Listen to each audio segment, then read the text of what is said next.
जेएसएमसी के इंतखाबात को कौमी अहमियत के हामिल बताने की कोशिश करते हुए बीजेपी ने कई मरकजी वज़रा, चीफ मिनिस्टरों और इश्तियाल अंगेजी के लिए मशहूर अरकान पार्लियामेंट को हैदराबाद रवाना करने का फैसला किया है। अब तक 2 मरकजी वज़रा प्रकाश जावड़ेकर और स्मृति ईरानी हैदराबाद का दौरा कर चुके हैं। बताया जाता है कि आइंदा 2-3 दिन में यूपी के चीफ मिनिस्टर योगी आदित्यनाथ और मध्य प्रदेश के chief minister Shivraj Singh Chauhan, BJP के कारगुजार सदस्य जेपी नड्डा और मरकजी वज़ीर दाखिला अमित शाह हैदराबाद का दौरा करेंगे। उनके इंतखाबी जलसों के प्रोग्राम को खतियत दी जा रही है। ये पहली मर्तबा है कि बीजेपी किसी बल्दी चुनाव के लिए बीजेपी की भारी भरकम फौज को इंतखाबी माहौल में झोंक रही है। इसी दौरान टीआरएस के कारगुजार सदर के.टी. रामाराव ने, जो बीजेपी की इस इंतखाबी हिकमत अमली से काफी परेशान नजर आ रहे हैं, सवाल किया कि आखिर बीजेपी अपने मरकजी कायदीन को गली कोचों का दौरा क्यों करवा रही है, आखिर वो इन इंतखाबात को इस कदर अहमियत क्यों दे रही है। उन्होंने इल्जाम आयद किया कि बीजेपी दरअसल बुखलाहट का शिकार हो गई है और वो सारी ताकत इस चुनाव में झोंक रही है। भारतीय जनता पार्टी के राष्ट्रीय नेता अभी तक हमारे प्रकाश जावड़ेकर जी, स्मृति ईरानी जी, तेजस्वी सूर्या, हमारे महिला मोर्चा के नेता मानसी श्रीनिवास के अलावा साध्वी निरंजन ज्योति, कई लोग आ चुके हैं।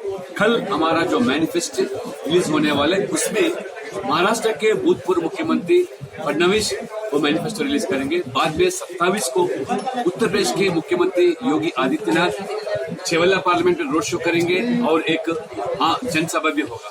28 के दिन हमारे राष्ट्रीय अध्यक्ष जगत प्रकाश नड्डा जी आज एक इंटेलेक्चुअल्स का एक मीटिंग होगा। उसके बाद में रोड शो भी मल्काजगिरी पार्लियामेंट के अंदर होगा। आखिरी दिन जो चुनाव का आखिरी दिन है प्रचार का, उस दिन हमारे गृह मंत्री और लोकप्रिय नेता अमित शाह जी सिकंदराबाद पार्लियामेंट के अंदर एक रोड शो करेंगे। अगर समय है तो एक प्रेस कॉन्फ्रेंस करेंगे। इस तरह पूरे राष्ट्रीय नेता और यहाँ के प्रदेश के नेता, ये जेएचएमसी चुनाव है, 1 करोड़ आबादी का चुनाव है, 24 असेंबली का ये जो चुनाव है, इसलिए हम इसको सीरियसली दुबा का जीतने के बाद लोगों में यही विश्वास है, लोगों बीजेपी की ओर देख रहे। टीआरएस को लिपटने के लिए बीजेपी के अलावा कोई पार्टी नहीं, कांग्रेस बाकी अन्य दल ये सब जुड़वे भाई है, टीआरएस मजलिस कांग्रेस। इसलिए बीजेपी को लोग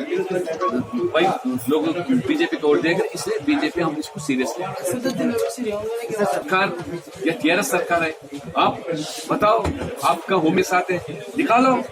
आप रेशन कार्ड दिला रहे हो उनको, आप उनको वोटर लिस्ट में शामिल कर रहे हैं, इसीलिए खुले हम वो बता रहे कि हम रोहिंग्या हैं। तो यहाँ का सरकार का जिम्मेदारी उनको। केटीआर का दावा है कि